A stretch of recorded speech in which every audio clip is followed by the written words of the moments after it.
I have a rule about hot food on a plane. Yeah. What is it? You can't bring hot food. I hear Because that. everybody can smell it. Right. I mean, hard-boiled eggs is a cold food. Yeah, you know what? It's just visually gross, but I guess they don't smell. It's not like sulfur, but it is the idea of it is gross. But I think there should be more than just. It shouldn't just be hot food. It should. There should be a list of things that are not tenable for a flight. A no-fly You know what I mean? list. Because hard-boiled eggs, perfect example. Those could be fine in a container, in a Ziploc container. But as soon as you open the seal, then everyone is exposed to that. Yeah. So you need to swallow those whole. Or like like Mario 2. Is that going to vibe with anyone who listens to this? Remember the egg creature that would spit out the eggs in Super Mario 2? Okay. I missed that game. Remember when times were so simple that you could play Super Mario Brothers? I used to get up at my friends' sleepovers. We would be like 10, 11 years old. And I would set my alarm. I don't know why I was traveling with an alarm, but I would get up at 10. early. I got sets so that I could get on the Super Mario Brothers before the other girls at the sleepover woke up. Because it's like, no, I'm already on. You can't push me off. I was got a schedule. So obsessed. I miss being that obsessed with something. Oh, I feel like we are obsessed and we don't realize it. Like now it's just called an addiction. Oh, the phone, you mean? Oh, yeah. Yeah, social media. I have to take it off. I have to take it off every day and put it back on. Yeah. Where do you take it off of? I take it off my phone. And then my Instagram. Take it off of your phone? Take it off Instagram. And then I have to do this walk of shame where I scroll back to find the password that my social media manager keeps for me. But rather than ask her, I just have it stored like I'm lying to her. Like it's somewhere in my phone and I just go and I get it. And I just erase it every night. And Sounds like you're lying to her and to yourself. I am. This is look so at how beautiful, lovely. Carlos. Oh my goodness. Carlos, you're so. that makes me want to have a coffee, and I don't even drink coffee. Yeah, and you get a little snack. Kind of. And Have my snack. I'm not going to have a snack. With that little cookie? Yeah, I like This that. was so European. It's like we're at a nice hotel somewhere far, far away. Sure, I would love a coffee. Thank you. Okay, first of all, Iliza Shlesinger is here. She has a new special out, which is fucking funny as shit. Thank you. It's called A Different Animal. Are you the animal, or is the special the animal? Both. It's different. I think I'm different. I think I wanted to create something different. I have to say, first of all, your house is so beautiful and everyone knows you have so much money. Why does everyone think I have so much money? I don't understand where this spend it comes all from. in the These house, archways, right? it would never occur to me to redo the doorways. I walked in and you're like, I watched your special. And then for a second I was like, oh no, she saw an old one and like she thinks it's the new one. Someone sent you a link, which is like peak Hollywood elite. No other podcast had a link. And I'm like, who? Yeah, because you have people that get the links. That is so funny. I mean, you got a sneak peek. Nobody has seen this. And so I'm blown away. Okay, well, as the first person that's officially seen this special, besides, I'm assuming you, or maybe you haven't even seen it yet because you don't even have the link. They wouldn't I can forward you the link if you want. I want to say, you're very prolific as a stand-up. This is your 7th stand-up special. This one is on Amazon Prime, everybody. And Amazon and Hulu are getting into stand-up specials, so like those are good places to watch them too. And everyone now has Amazon Prime, I'm assuming. I guess not as many people as Netflix, but it is prevalent and pervasive. I say that It is pervasive. Amazon itself is pervasive. But you have such a talent. You really do. You really have a great. My stand-up is very much storytelling and personal storytelling. You have a very clear talent of structuring jokes, premises, punchlines, which you even talk about in the special. Yeah. You mentioned in the special. But I love your focus on the different generations, about millennials, because I don't even know what am I? You're Generation X. X. Okay, so it goes from Generation X, then millennial. You were hoping I'd say Gen Z. I'm like, you're Gen Z. Oh, God, I hope not. No, they're so so young. fucking annoying. Gen Z. So then Gen X. No, I'm X. It goes, well, if you go youngest to whatever, it's alpha, which is what my child is or will be. Gen Z, millennial. Thank I'm sorry, you. there's a I'm actually zennial. millennial, but Millennial? There is a zennial. Please call me a Z. Zennial, millennial, elder millennial, which is what I am. Generation X, baby boomer, silent generation, and then our forefathers. Okay, so I just know that I'm not a boomer. So I'm the generation after the boomer. Okay. And also when you look up generations, it's like sometimes they say, 11 to 15 years. And then sometimes it's a decade. And there's different definitions of it all. But never mind that. You in your special, you really delineate what the differences are between all of these, and with a lot of attitude and anger towards towards younger generations for That was the working title, Attitude and Anger. for not picking up the baton after millennials just like laid out everything for future generations. They're just like, wait, what do we do? First of all, I would just like to go on the record and say boomers are the worst ones because they ruined our planet. And they did. Well, they had a lot are Can I say something? And Are you a boomer apologist? Well, I'm not a boomer apologist. She's an elder millennial boomer apologist. I have to say, there's this thing, I wrote about this in my book, like when you accuse a generation of something, like what are we expecting? That boomers are going to collectively come together and be like, we're so sorry. When we all have those Amazon accounts, like we all Postmate stuff, we all order stuff from China overnight. So while they may have laid the groundwork in terms of like disruptive oil practices and stuff like that, like we contribute to it with every frivolous purchase, with every Shein haul. Boomers didn't invent that. So they laid the groundwork, but the perpetuation of it is definitely on all of our shoulders, especially Generation Z. What is a Shein haul? A Shein haul is where you buy a bunch of clothes from Shein, from like fast fashion, and then you try them all on, and then you kind of throw them away, but they were going to dissolve anyway. And that like rose to fame, to popularity in the pandemic. So you'd get people that weren't really mindful, didn't really, I guess were ignorant to fast fashion, and that like Shein and H&M are like the number one pollutants of fast fashion on this planet. So you would just order like 50 pieces of clothes for like $1, and you try them all on, and then maybe you throw them away, or something like that. And so that's what a Shein haul is. Like, okay. I thought you were going to say then you return everything because you don't want it. No. Some would say that's even worse for the planet because then it's going back. Well, on anyone the ship. who's doing that doesn't care about the planet. That's Anybody right. who's ordering a bunch of clothes, trying them on, and returning them is not.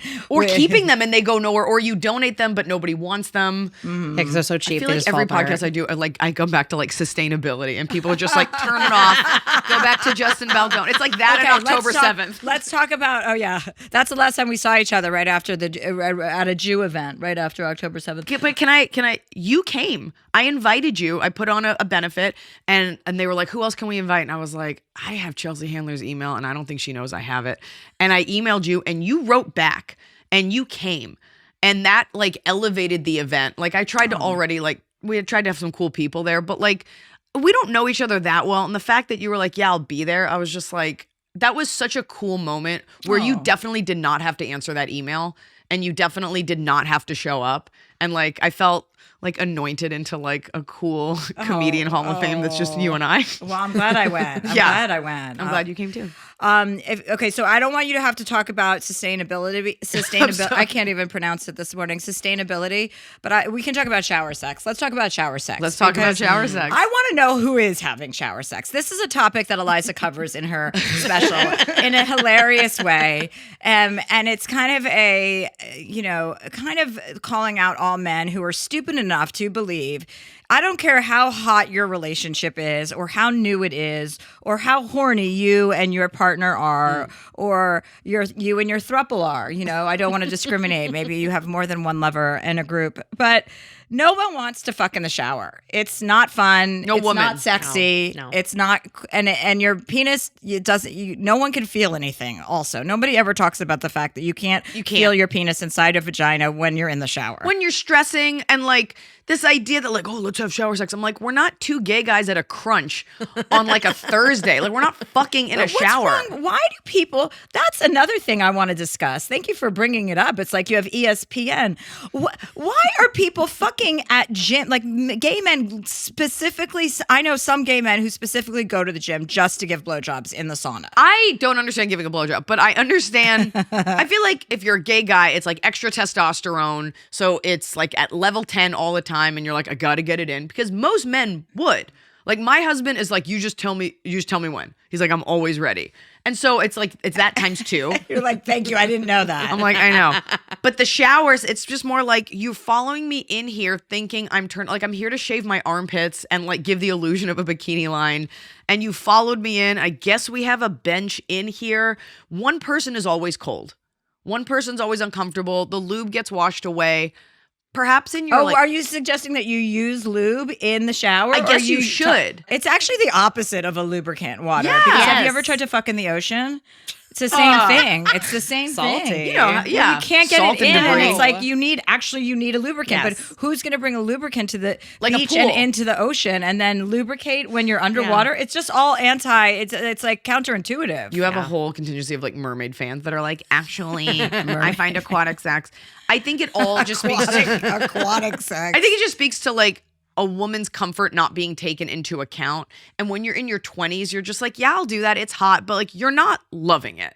No. Like, No. and you're cold and you're looking down at your feet, which your toes are spread apart so you can get a grip, and you've got Yeah. like chicken feet. And your hair, I have curly hair. And so the whole time I'm just like, do I look like the monster from Barbarian? Like, which is like, a reference to- or does your husband care? Answer no. The He answer- doesn't care but what I you look care. like. And if I don't feel hot, then it can't happen. And then if I do feel sexy, I'm like, I'm too busy taking a picture of how hot I look to have sex right now. Is that why you wore those pants during your special, to show people how hot you are? You need to Yeah. explain those pants to Yeah. me. You don't like them. Well, I'm not going to pretend doesn't that I like do. 'em. I mean, you have an incredible body, and I like that Goodbye. I like that you show it off, Thank and you. I understand that. But those pants, I was just like, why? Yeah, why? I don't I'll know. tell you why. Because I can.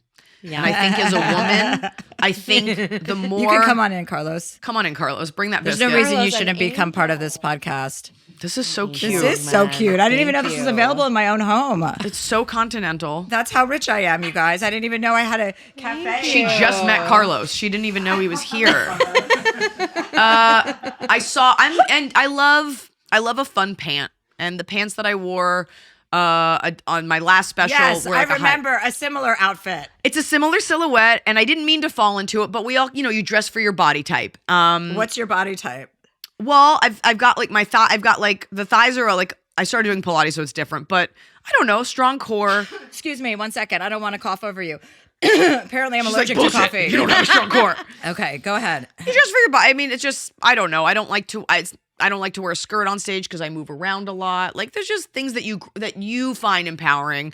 And people were so upset about the last pant, and I was like, no, those pants are fire.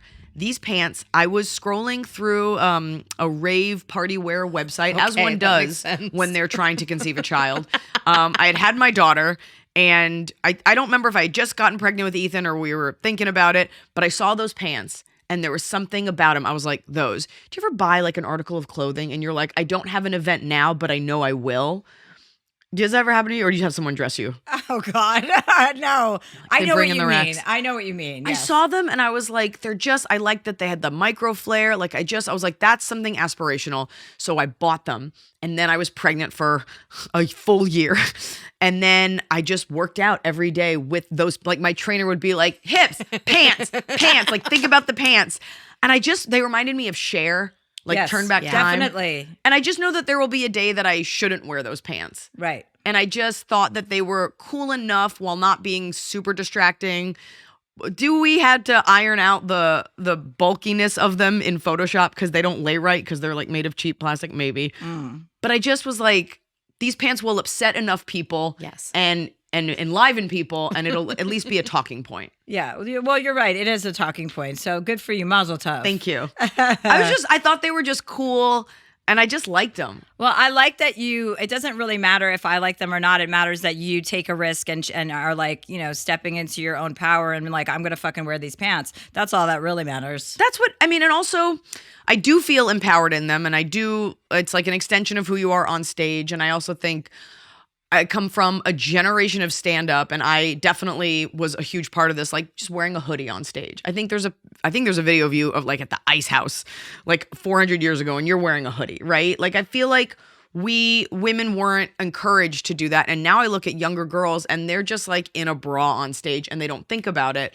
And I think that that's great. And so I have to push myself to be like, no, you can wear these things. You don't have to cover up, and you can just be yourself on stage. And so when I do large shows, I feel comfortable. When I came up, I was always trying to play down my looks and be more tomboyish. That's what I'm saying. Like, and I've never really worn a dress on stage or a skirt on stage. I don't like, even when I used to wear heels on stage, I'm like, this is so annoying. Like, this is not who I would ever be That's in right. real life.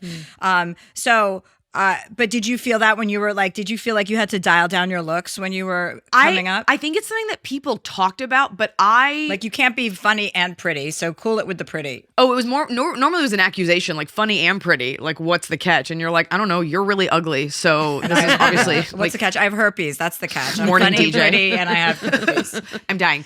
I am a tomboy. Like, I always grew up wearing big t-shirts and not really, you maybe wear a tank top to a college bar when you're out, but on stage, I just was always comfortable as that. So I never went out of my way, but I always felt like, remember I wore white ripped jeans on stage at the Comedy Store in 2011, and I had a bad set, and I was like, must have been the jeans. We'll always dial it back. And there is, as a woman, when you come on stage, if you do have a good body and you're dressed sexy or it's revealing, especially if you're unknown, it does take the audience an extra 90 seconds to get over it. And I was always of the mindset, nope, I need to get you right up top because I've got something to say and I only have these 8 minutes. But as an adult, I try to take more time now. Yeah. And wear see-through pants. I mean, you do jam a lot of material into an hour. Yeah. And I don't mean jam as a negative. I mean, you really get so much bang for your buck with every sentence, every joke, every premise. It's very full bodied. Thank you. So I like that. It's very artistic. I appreciate you're an that. artist and in the form of stand up. That's very, very well done. Thank you, Chelsea Handler. That means a lot. I was watching some of Ali Wong the other day, and she's very deliberate, and she speaks, we'll say, slower than I do. I mean, most auctioneers do. And I was watching that, and I was like, I could have gotten 2 hours out of this. If I just did a Wong pace, if I just spoke like every other comic and just took my time. Yeah, she does speak slowly. I was like, there's an art to this. I got to slow down, and I won't have to work as hard to write. I can just have 2 hours out of this one. So doesn't it feel like stand-up feels like such a hustle? Right? It is, you're constantly, if you're a stand-up comedian and that's your main vocation, I mean, obviously we all have ancillary things we do, but if that's your main vocation, it is constant fucking hustle. Traveling, I feel working. hustled and I do hustle. Yeah. It is, I mean, you're a real stand-up. You get it. It's not something that you picked up once you became famous, which a lot of people do. I don't think people fully understand, especially when you're an artist versus just a joke teller, when you actually do bleed for this, and this is something that you're married to in a sense, you are the engine. And I was actually thinking about that on the way over here. If I don't write, if I don't push myself to work out and to write this, there's no one writing it for me. There's no studio calling being we're going to put a team together. What's your next thing? Right. Mm-hmm. If you don't write your books, if you don't create these things, especially when you're a funny woman, because no one can create the funny for you. People could, of course, write you some jokes, but the engine is me.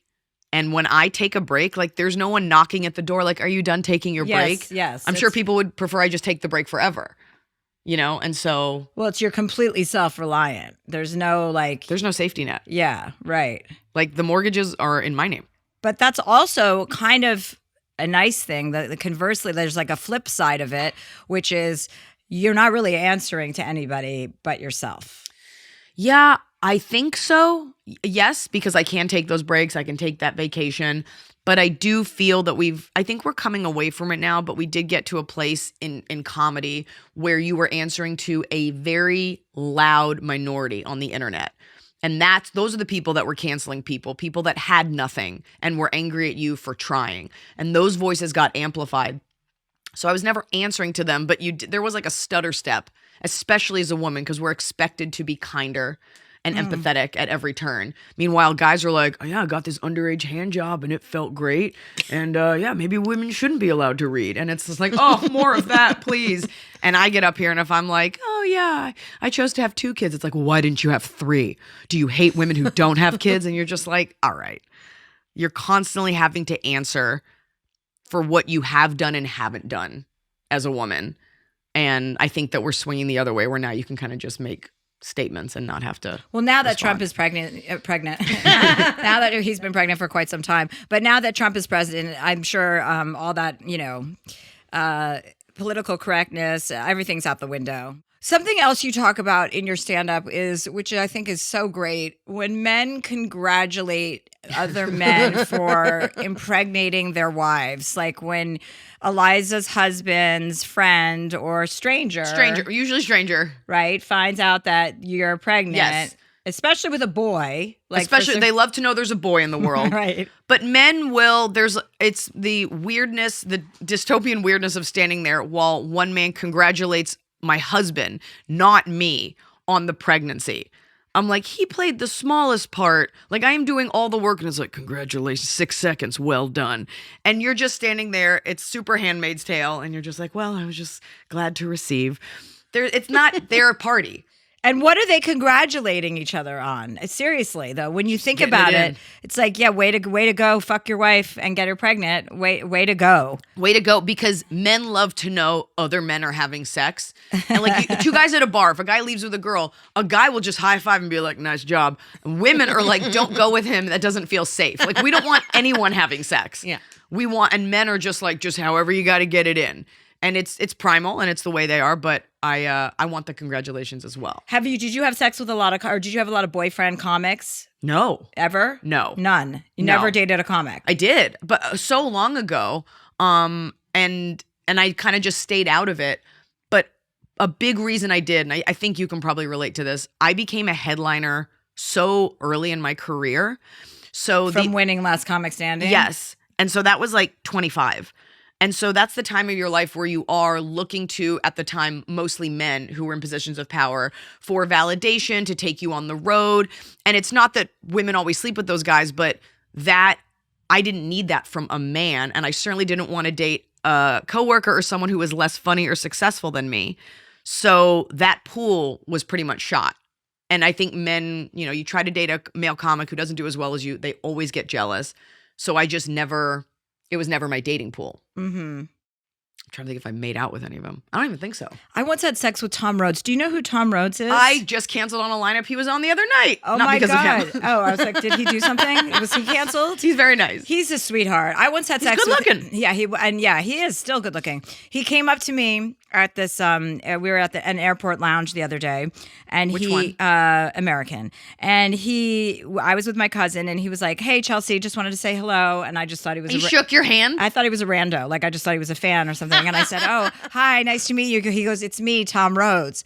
And I'm like, "Oh, hi." Like, we because fucked. I did fuck him many, many years ago in San Francisco. And it was one of those great experiences where you have a kind of fun one night stand. Like, I never really Yeah. dated that many comics. I mean, I know I dated Joe Coy, but that was like postscript of like comedy coming up time. And he's one of those comics I had sex with, and he was like, and when he walked away, Molly's like, "Who is that?" I'm like, "Oh, this comic, Tom Rhodes. I had sex with him like many, many moons ago." And I didn't say moons ago because I don't say that. But I remember having a great like interlude with him. We had Yeah. sex. We had a fun night in San Francisco. We Yeah. were fucked up, drinking, and who knows whatever else.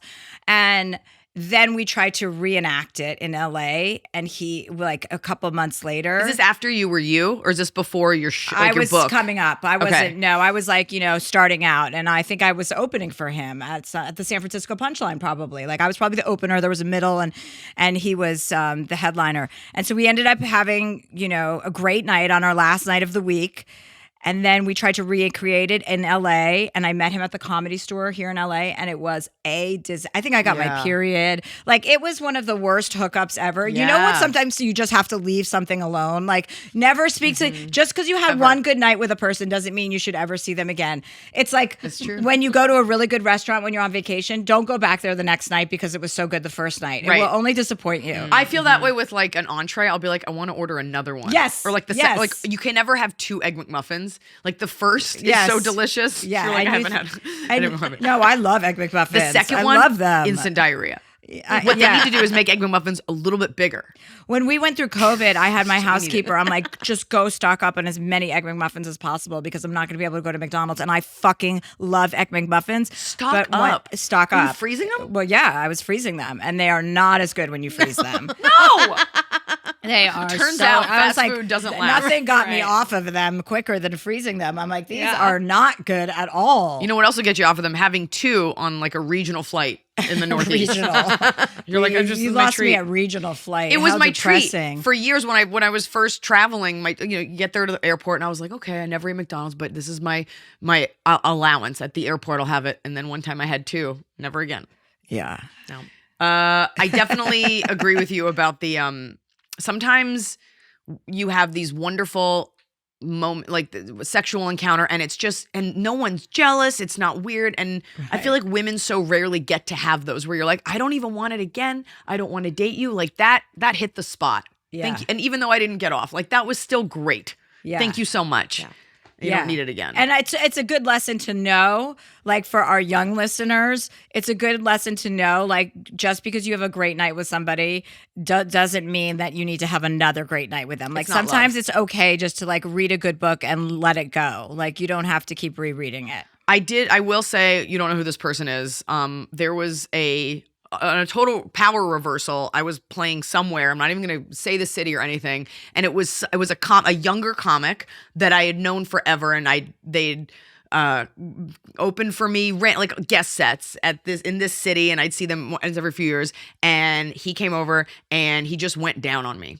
I've never shared the story. And it felt so powerful because normally it's the other way or you have some weird sex. And I just let him and it was great. And I had to leave early the next morning. And I was like, you can eat whatever you want out of the mini bar. I got to go. And I just. After you're done eating me out, you can Yeah. eat whatever you want out of the mini bar. And it was great. And I felt like a real headliner. And it just, it's like a nice memory. And I never really talked to this person, but like. Yeah, that was nice of you to let them do that. Yeah. That's what it's I think. Clean. That's nice to let somebody go down on you. Like that's the way that women should be viewing that. That's a nice thing to let do you. for another person. Yeah. It's Sweet not guy. it's not necessarily all about us. It's like, well, that's also like, friendly. Yeah, you're gonna love this. Yeah. and it felt like powerful and cool, and it didn't feel like anyone was taking advantage. And I definitely. And then it was weird because like that person brought their family to see me like 2 years later. I'm like, here's some tickets, no problem. Like a nice relationship. Did you feel did you feel when that happened and they came back around with their family, did you feel any ick at all? Like, Nope. No. Keep in touch like over DM, and he's like, hey, my family's can I get tickets? I'm like, Andy's a fan. Great. Of course you can have tickets for your sweet family Oh my who also has to God. go down on me. Every family member needs to go down on you. How did you meet your husband? That was him. No. I met him on Raya. Oh, really? A Yes. Raya success story. Have you been? Of course. Yeah. I've had lots of different sex on Raya. Different like countries. I find Raya to be great for like when you're in the UK or New York or like it's a nice hotspot and it gives you now it's opened up a little bit more and expanded more, but when I was using it a lot, it gives you a more what is the word that I'm thinking of? Like it's Continental. more continental buffet. Yeah. It gives you more of a grouping of people that are actually a little Similar bit slightly ilk. elevated Yes, than that's what you're right. going to find on like Twitter. I mean, not Twitter, sorry, Tinder or like Hinge or whatever. It's just like a little bit more of a guarantee little that bit more you're not going to curated. find curated. That Yes. was the word I was thinking Not of. the Thank unwashed you. masses. Well, people Yeah. will grimace at or bristle at that, but like if you have a public profile, like if you are a celebrity at all, you can't open yourself up to just going out with whomever. And so for the longest time for me, like I was never I wasn't famous enough that I was like at Denzel's. Denzel, why would we? Fine, Denzel Washington. Oh my God. Or like I just wasn't at famous people's houses. But I was famous enough that I couldn't just pick up a random person. Uh-huh. So you would rely on like friend recommendations. I dated someone I knew in college. And you just would find these people sort of natively. And then Raya came along. And so it wasn't necessarily other celebrities, but it was like verified, like, oh, I'm an artist too. Like, I get it. So you don't leave because it's a vulnerable thing to go out with someone. Well, of course, especially when especially when you are a celebrity and they know who you are and you're like putting yourself out there. I'm of the ilk that you just let go of all of that. Like, who gives a fuck? You're going to walk around being this person in your real life regardless. So, like, when people are like, how could you go on? When people who are friends of mine are like, like, how could you go on those sites? I'm like, easily, I'm trying to get some action. Right. In New Well, York. you're Like, also at this, easily, like, who cares? Like, I don't care if they know that I'm on this site. That doesn't bother me. right. Well, especially not now. I think like the stigma of online dating is completely gone. Everybody does it. It makes a lot of sense. You can't go out every single night. But I do think, when you're younger, you're just trying to like sort it out and you don't know what someone else's intention is. Right. When they go, and then you bring them to your house or you go to, like, it's just weird. But I did meet him. He was not a celebrity. And I was like, who let you in here? But he was just so funny and so easy to talk to. And then that was that. Wow. I was his first Raya date. He was like, I don't know, like my fifth or something. Like I hadn't been on it that long and it just worked. Wow. He was so lovely. And that was like day one. And like, that was it.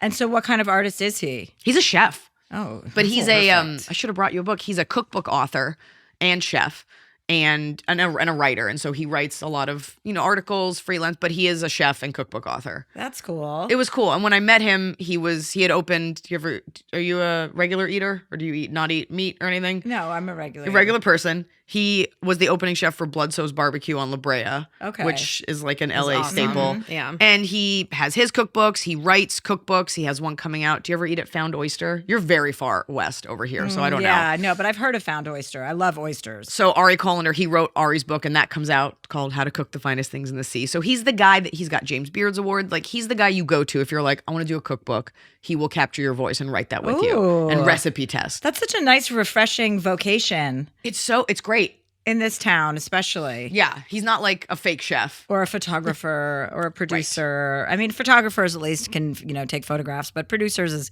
a little bit of a gray area, as we all know. Yeah. Okay, on that note, Producer of what? We're going to take a break and we'll be right back with Iliza Shlesinger.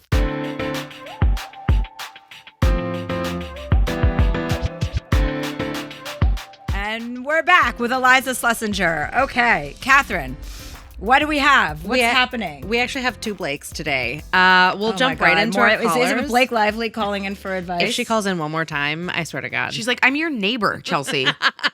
Well, our first Blake of the day says, Dear Chelsea, where to even begin? Where to begin? I'm a 31-year-old trans man who lives in Northern Ontario, Canada. I grew up very liberal, where being who you are was not a crime or shameful. And now I'm married, and I've been with my wife for almost 6 years now. She comes from a very conservative Christian home, and her family took a while to warm up to me. They never came to our wedding because it's a sin, quote unquote, and they don't agree with our lifestyle. They still aren't on board with us to this day, but then they claim to love us and all of that fun stuff people say. Should I continue to be the bigger person and continue to just visit them like they haven't done anything wrong? I don't know what to do. Hi. Hi, Blake. Hi, Blake. I think you're muted. I think you're muted. It's the carrot at the bottom next to the microphone. Got it. Ah, look at that. Hi. That's one millennial helping another. Just doing what I can. Hi. Thank Hi, you. Blake Lively. How are you? I'm good, thank you. How are you guys today? We're so Good. tired of hearing about you. Like Lively. What's okay, so your wife's parents, they know you're trans. Correct. And that's the big issue. Yeah, when her and her ex-husband split, he got mad and he went and told her family about me. Doesn't matter. Were you guys having an affair? No. So what is he, why, I'm confused. Why was he even in the picture? Because jealous. Just a jealous ex. Yeah. Yeah. But if you weren't in the picture, then how did he know about her? How do you already know about this story before I They started do? dating, and then he was like, well, I'm still bitter about this. Oh, so he went, Because I'm in oh. Ontario with nothing else to do. I know Yeah. what I'll do. I'll I go fuck see. up her life because she left me. It didn't work. I had a Wow. micro penis. And they're nice to you? I mean, other than what you're talking about, like, is it civil when you see them? Yes, it is civil. It's just the fact that I know the things that have been said. And I guess that's just the bitter aspect of it, where it's like, you've never apologized. But it's also, I shouldn't have to carry that, I guess. Yeah. No. I mean, I always have a different kind of feeling about this day to day, but I just feel like as long as you can be civil with each other, it's kind of an opportunity to demonstrate love and kindness. That's exactly right. And to just be like this great person in their lives, show all your great qualities and not judge them for their ignorance. That's right. You know what I mean? Because I think you can get a lot farther by that with that attitude. I am always like, fuck off, shut it down. If someone is an asshole, then but if they're not being abusive to you, if they're not being nasty to you, to your face anyway, who cares what they say behind your back? That's really not your business anyway. You know what I mean? Yeah. That's on them. I think because it's easy for us as like heterosexual people to be like, whatever, big deal. But like you also carry whatever comes along with being trans and what you think the world thinks of that and the way that you either are treated or perceive that you're being treated. Like there's a weight to that. If someone says anything to you, you're always going to be wondering, is it because I'm trans? In the way that we're like, is it because I'm a woman? Is it because of my color? Is it because of this? Whatever. We all have that. And I think you're absolutely right. It's your chance to show them all the kindness and love that the queer, trans, whatever community always preaches. And it definitely hurts. It hurts your feelings. But you want them to feel so bad that they weren't the kind, loving Christians that they talk about when you leave. You want to be, and you don't have to be fake, but you don't let them take away who you actually are. Don't let them decide for you that you are all the awful things that they've decided you are or trans people are. And you just keep demonstrating it. And if they want to be man enough to say it to you, then you can have that conversation. But I think a lot of times we come at people with very charged, with anger, whether, you know, when they have an idea about who we are. And then we end up proving that. And this is a chance to sort of deflate some of that ignorance. Like prove them wrong, basically. Yeah. I mean, what do they think? They just, the knock is that you used to be a woman and you're with their daughter. That's the knock. Yeah. It's not that you're a bad person. They can't, and they can't handle that. It is a foreign concept. Like gay, we've all sort of wrapped our minds around, but it is, if you consider where they're coming from, like that's a lot to take on. You are probably the only trans person they know. So this is your chance to be. Yeah. Oh, is your wife now trans? What a plot twist. Yeah. No, it's just a small community that they live in. There's others that have come out of the woodworks, I guess you could say, since, you know, we live in the woodworks. But yeah, I'm still like the only one they personally know, though. I believe. Well, you're the only one fucking their daughter. Yeah, that's right. So. That you know of, yeah. I sure hope so. This is your chance for them to be like, I know my son-in-law's trans and he's great. Yes. We do it with everyone. We're like, well, I've got a Filipino friend. She seems cool. So they all must be. I've got a Jewish friend and they don't seem awful. They all must be. This is your chance to like show up and be like, look how fucking dope we are. Yeah, and just rise above that. You know what I mean? Their problems are not your problems. You should just, it's like almost like anything, any feelings or opinions they have about you is just not even part of who you are. It has nothing to do with you. You want to move through the world and move through your relationship with them just as like a nice beacon of light, as like a joyful reprieve from the rest of their life so that they're slowly understanding that you're just like anybody else, that you're a real person with real feelings and real emotions and without an agenda. You know what I mean? But really don't get stuck on what they're saying or what their attitudes are, as long as it's not hurtful maybe it's hurtful, of course, but, you know, as long as it's not abusive or they're, you know, treating you in an unkind way, just keep like pushing through, because I think you should carry with you, like, you're speaking for lots of trans people, you know? Your interactions with them are emblematic of all the trans people in your community. So, like, unfortunately, keep that in mind. But I find that rather than having that be some sort of onus, though, it kind of gives you a sense of purpose. But by the way, you don't have to do anything extra, but like, you're their son-in-law. You know what son-in-laws do? They call up, they're like, hey, you need to borrow a ladder? Like, you're their son-in-law. So like, and the good news is you don't have to worry about anything, because like men don't do anything. Like, do you have a ladder? I have a step ladder. No, you're a grown man. Go get you a ladder. I think you need to get a real ladder. And then start I just loaning it hire out. people, so I don't need ladders. Okay, well then hire someone to bring them a ladder, I think is what Eliza is saying. Or next time you go to their house, start knocking on studs and be like, this is a solid wall. Just start trying to fix things in their house. Be like, can we readjust this door? Bring a level. Just start seeing if everything's, just start critiquing all the masculine stuff. And then you take the stud finder and you put it to your own chest and you're like, found one. Here I am. That's Yes. literally what I can do. Okay. Well, I mean, that's one step in the right direction. Just be above Thank it. you. Yeah. Are you got guys? this, Blake. I have a question for you. Are you guys affectionate in front of her family? We don't hide it. We don't like make Right. it something that we try to hide or flaunt it. And like, we're not trying to do something that's not us at the same time. Well, Right. this holiday season, it's time to amp it up. And the holidays are right around the corner because we're in March. Yeah. So get Plenty ready. of time to prepare. Yeah. A lot of caressing, a lot of neck kissing. Just let them know. On the ladder. You want to do all of this on the ladder. While critiquing everything, right? Yes. Just be a Okay, man. Okay. Yeah. But you know I what we're can- saying, right? You got what we're saying, Blake. With all of the toxic masculinity going around on the news right now, I think I can convey some of that. Thank you. Okay. Great. That's what Perfect. this is. That's the answer. This is we what we love want. it. Make Ontario great again. You know what? Canada might be the best state if it happens, guys. Welcome. Welcome, number God. 51.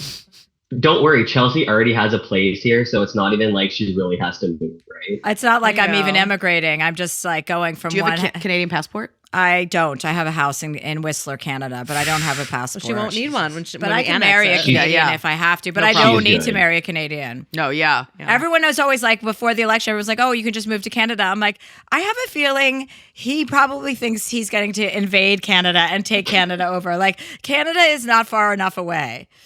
I don't So, think um, I don't think he can get that tan up north. So Can't get I it don't- here. It's not a real tan. It's from a bottle. No, that's so what I think mean. it's pretty- But we don't sell it here, so I don't know. Well, especially if it's American made, you won't be. R.I.P. Tito's vodka. No. Sorry about that.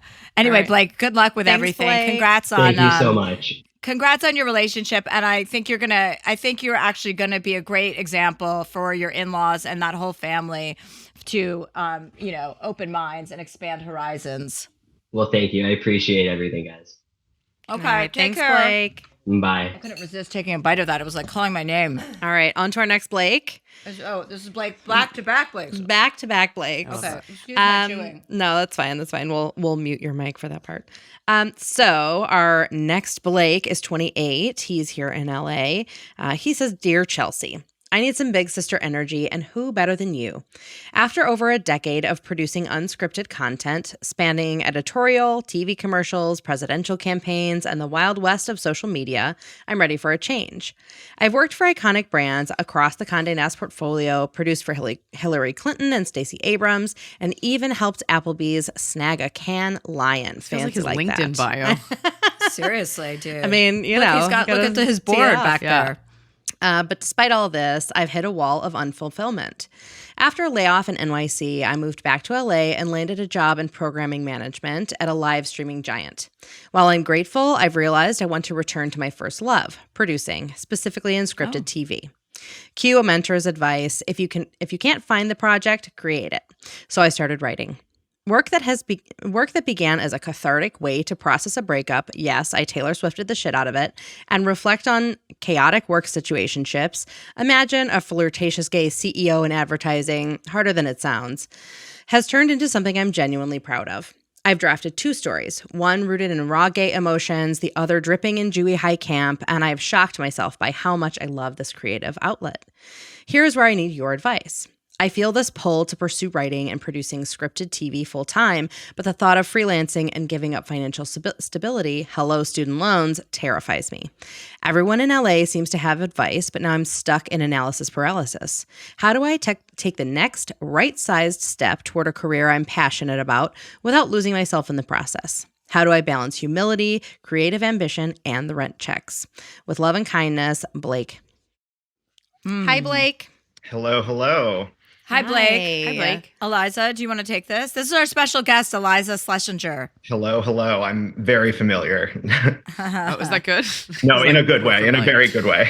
I am no stranger to the analysis paralysis, but also the actual act of putting one foot in front of the other. And it's tough because you got a taste of normalcy with a steady paycheck. And you're like, oh, look how cozy this is. If you were just an artist from the start and you were used to flying by the seat of your pants, then that would be very comfortable for you.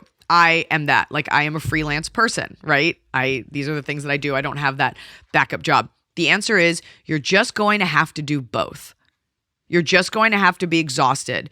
And the question that I can't answer for you is, will you be okay being not artistically fulfilled in this life if your creature comforts outweigh that? Some people are.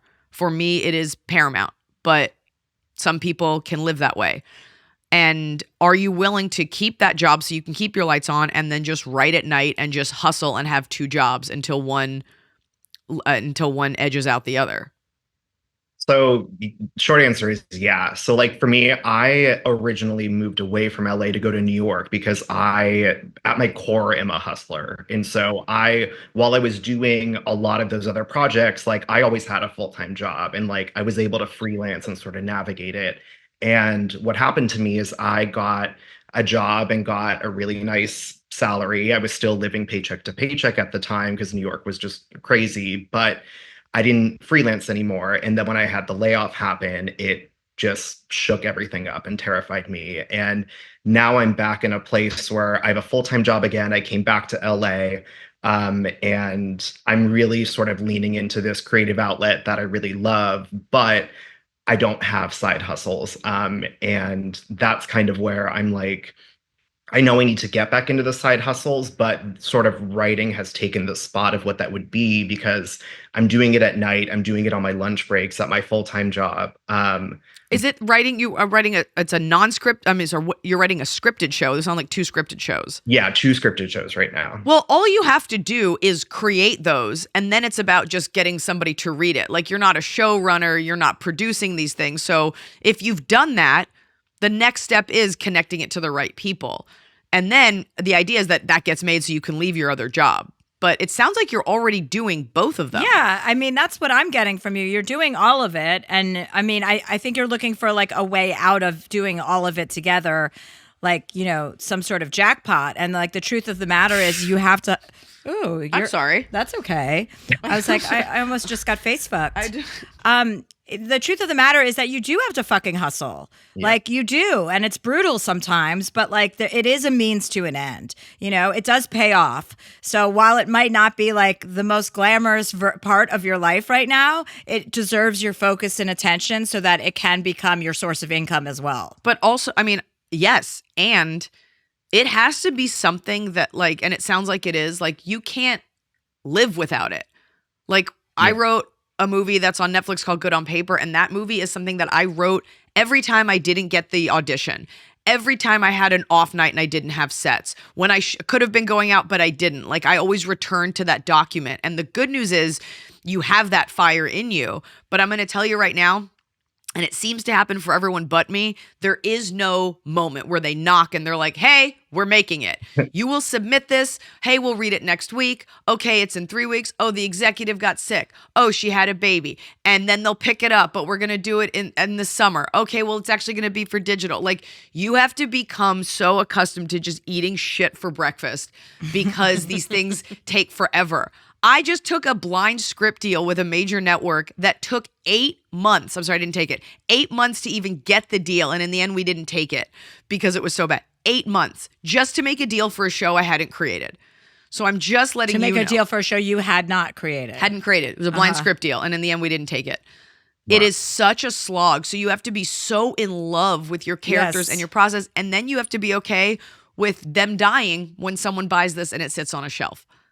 Right. And I think that you have to love the process so much. Yeah. And that's kind of where I think I felt inspired to write in because like I'm loving this process. I never thought like I wanted to get into scripted, but that was kind of elusive. And then I had a mentor just be like, then just go write it.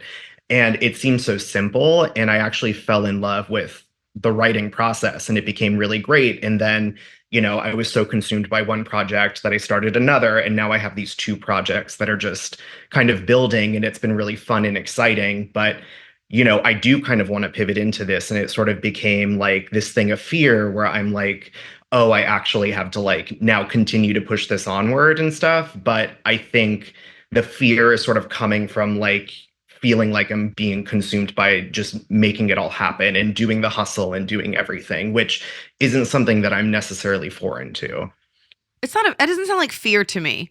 It sounds like anxiety because you're wanting it all to happen. And I get it, like all at once right now, but there's actually very little to be done once you've written it.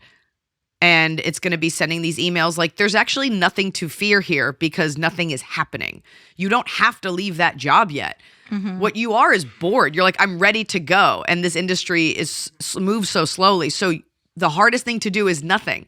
And that's what's happening right now. You just got to go to work, polish your draft, make sure that when it's sent, it's the best version. Don't just fire it off. And I'm the worst at that. Like I will send a network draft with typos. Like I didn't proofread my college essays. It's just slow. And that's the hardest part is remembering to live your life while your dreams like slowly start to take off. Yeah. Sean Hayes once gave a piece of advice that was like, for himself when he was coming up, he said, and I think he actually still does this, but do one thing every day that's like toward the career you want to have. So like you feel like, oh, I got to be taking meetings, I got to be doing all these things. Even if every day you do one thing that's like advancing your career or one contact, you're still making progress. Like the biggest mistake you can make is thinking other people are working for you. And then you find out that they're not. Read the trades, find the executive at the streamer. What's your dream network? How do you get to that person? Who can you befriend that could read that? Do you have a rep? Do you have reps? No, I don't. That's the other thing. You got to get that rep. I've always been in-house. Like when I was at Condé, I was in-house in advertising. And so like when I was freelancing, it was just me getting tapped by people within my network, but I've never had a rep. And I got advice earlier on that was sort of like, you know, you don't really need a rep if you don't have anything to be repped. But now I'm sort of at a spot where I'm like, is this the tipping point or do I need to actually get... Yeah, now this is how you get representation with the material that you've written so far. And there is something that separates people who succeed in this business and people that don't. And I think you're like at the like kind of crescendo of that, or at the turning point or the tipping point of that, I should say. Like you got to just keep fucking chugging away. Like it is hard, it is arduous, it's all of those things, but that's what separates people from being successful in this industry. You know, and people who aren't is the people that give up at this point, or it's like overwhelm, or I don't know what to do next. It's like no one's coming to save you. Yeah. What's your next step? What's your next step? Do you have you have 2 scripts? So I have 2 concepts. I'm starting to script them right now. Because some people won't want you to do that. There's nothing wrong with having a script in your back pocket, and you need. A concept is very hard to sell if it's not packaged. So right now it's just you. If you walked in and you're like, I've got these 3 pieces of talent attached and someone loves it, nobody wants that. Have that script and maybe you show it to, maybe you don't, but at least you can show it to your rep. Like you need proof of concept. If it's a scripted. No, it is scripted for sure. People want to see thriller drama. One of them's a dramedy. So I think these are hour-long hours. They're 2. Both of them are 8 episodes, 1 hour each per season. Not only do you need the script, I mean, you can do a pitch. Some people prefer a pitch, but this pitch needs to be like you need a 1 sheet, you need a pitch deck, and you need these things to be like grabbable. And I would ask someone you know who's a writer for other examples of a pitch deck, unless you already have that. It's the hardest part. I always find it's easier to just write the script. I hate pitching. It's a great way to have people tell you to fuck off. But you should be writing the script. Were you planning on writing it? Yeah, I was planning on writing it. I sort of was getting into like putting the pitch material and series Bible together. And then I've been getting feedback and people are like, oh, you sort of just need like more of a script with this as well. You should just write the script because it is in that script that you will find all the problems. Have people read it. Have people you trust, not your friend, but like real writers read it, rewrite it, get it to a place where you think it's bulletproof, then give it to your rep who will give you their critiques. And then you go from there, but you have to actually write it. Otherwise, you're just a person who says that they're a writer. Yeah, I don't call myself a writer. If any, I know I'm a producer, and I think that's been like the other hesitation is like I've done producing, I've directed a little bit, but like writing is like I haven't done it since college, and like this is like actually something that I'm finding I'm falling in love with. Enjoy it. Enjoy falling in love with it. Thank God Eliza was here today. She's giving you great advice. Yeah. I can't tell you that I've read Save the Cat in a long time. Their screenwriter podcast, like write it and then you'll rewrite it and then step away, write it again. Then you can your agent can't represent you unless they have something to actually read. Otherwise, it's just like a fun concept. Nobody really wants to read a Bible. That's fair enough. Any kind of Bible. Heard. Heard. Okay, well, thanks for calling in. I mean, that's some good advice. So good luck with everything. Beautiful. Thank you all so much. Check back in like 6 months, Blake, okay? Yeah, let us know how you're doing. Yeah, from your mansion after you sold the show. And I'm jealous. I wish. So awesome. Thank you all so much. I appreciate it. Bye. Thanks. Bye. Bye. It's such a brutal path. That was good Especially advice right though. now. Thank you. I'm I'm like, when people call in Granular with is career good. stuff, Yeah, I'm like, thank you. I don't fucking know what to tell you. I don't really know. Let's put one foot in front of like all I can say is hustle, hustle, hustle. But it's like that was good too because it got into specifics. Yeah, for sure. It's like it's a super granular thing, but like that's what's so great about stand-up is like just go up. Just go. You don't need someone to okay it. No one has to call. Like you can create it every night. The writing is tough, but plenty of show creators I think like Mark Platt was like a lawyer and then he created shows. Like a lot of people just start as something else and just move into writing. So it can be done. Yeah. It's just hard. Let's take a quick break, and I have a little wrap-up question. Great. We'll be right back with Eliza. I keep saying Schlesinger. We'll be right back with Iliza Shlesinger. Is Handler your real last name? Schlesinger? Schlesinger. Is it Ger? Yeah, I've been saying Iliza Schlesinger. I know. I'm so sorry. Everybody does. Oh my God, it's Eliza Schlesinger, everybody. Schlesinger. It's Eliza Schlesinger. Schlesinger. There you go. Now you're Jewish. Eliza Schlesinger. I'm so sorry. Isn't it so much better that way? Yeah, it is. Schlesinger. Nope. No. That was a test.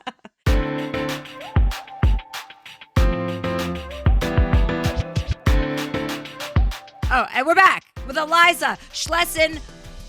There you go. That's totally the way to do it with a pause in the middle. I like it, like a hyphen. Yep. Emphasis. Yeah. Well, Not an umlaut, a hyphen. I wish We're I came from a culture that we're had umlauts. anti-umlaut. Oh, we are? I think so. I don't know. Umlauts I have am. been canceled. Our last question today comes from, well, I'll hold on that. This writer says, Dear Chelsea, my 97-year-old neighbor of 6 years, who is thriving, calls me Kimberly. My name is Kendall. Do I tell her? XOXO, Kendall. No, just tell her your name is Iliza Shlesinger. And she'll have an aneurysm trying to pronounce it. No, I love that she calls you the wrong name. That's fun. Have fun with it. Yeah. What's to be gained? Yeah. No. How much longer could she possibly be calling you by this name? Okay, Eliza. Everybody can watch Iliza Schlesinger's new special. It's on Amazon Prime, okay? And it's called A Different Animal.